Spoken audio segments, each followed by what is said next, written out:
ബ്രൂവറിയുടെ കാര്യത്തിൽ കേവലമായ ഒരു അഴിമതി മാത്രമല്ല, ഒരു നയവ്യതിയാനം കൂടിയാണ് സംസ്ഥാന ഗവൺമെൻറ്, CPM ഗവൺമെൻറ്റിൻ്റെ ഒരു നയവ്യതിയാനം കൂടിയാണ് ഇവിടെ സംഭവിച്ചിരിക്കുന്നത്. നായനാർ സർക്കാരിൻ്റെ കാലത്തെടുത്ത തത്വാധിഷ്ഠിതമായ നിലപാടെന്ന് പറഞ്ഞുകൊണ്ട് ഇടതുപക്ഷത്തിന് പ്രത്യേക നയമാണ് എന്ന് പറഞ്ഞുകൊണ്ട് അവർ നടത്തിയ പ്രചാരണത്തിന് നേരെ വിരുദ്ധമായിട്ടുള്ള കാര്യങ്ങളാണ് ബ്രൂവറിയുടെ കാര്യത്തിൽ സംഭവിച്ചിരിക്കുന്നത്.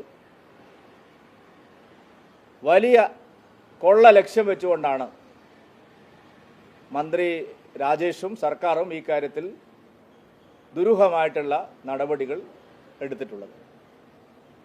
പാലക്കാടിനെ സംബന്ധിച്ച് കുടിവെള്ളത്തിൻ്റെ പ്രശ്നം അതിരൂക്ഷമാണ്.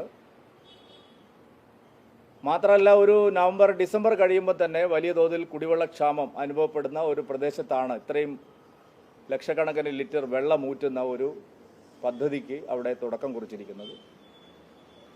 കോൺഗ്രസിനും ഇക്കാര്യത്തിൽ എന്തെങ്കിലും ഒരു ശരിയായ നിലപാട് സ്വീകരിച്ചു എന്ന് പറയാൻ കഴിയില്ല. കാരണം കോൺഗ്രസിൻ്റെ തദ്ദേശ ഭരണ സ്ഥാപനം ഭരിക്കുന്ന കോൺഗ്രസ്സാണ്.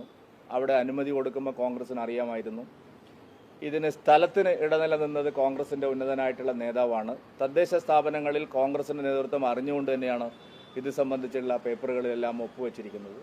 എല്ലാവരും അറിഞ്ഞുകൊണ്ടുള്ള ഒരു അഴിമതിയാണ് ഇക്കാര്യത്തിൽ നടന്നിരിക്കുന്നത്.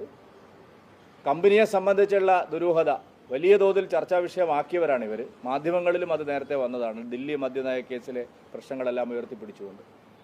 അതുകൊണ്ട് UDFനും ഇക്കാര്യത്തിൽ ആത്മാർത്ഥമായ ഒരു സമീപനം സ്വീകരിക്കാൻ സാധിക്കില്ല.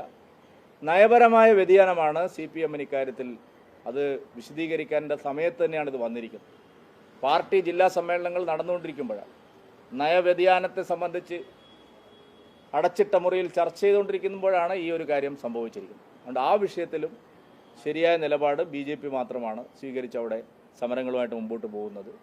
കേരളത്തെ സംബന്ധിച്ചിടത്തോളം ഈ വർഷം സർക്കാരിൻ്റെ ഈ അഴിമതിക്കെതിരായി, പിണറായി വിജയൻ സർക്കാരിൻ്റെ തെറ്റായ നയങ്ങൾക്കെതിരായി ശക്തമായിട്ടുള്ള പ്രക്ഷോഭങ്ങൾ ഞങ്ങളുടെ പുനഃസംഘടനകൾ നടന്നുകൊണ്ടിരിക്കുകയാണ്. പുതിയ മണ്ഡലം ജില്ലാ ഘടകങ്ങൾ ഈ വിഷയങ്ങളിലെല്ലാം വളരെ ശക്തമായിട്ടുള്ള പ്രചാരണവും പ്രക്ഷോഭങ്ങളുമായിട്ട് മുമ്പോട്ട്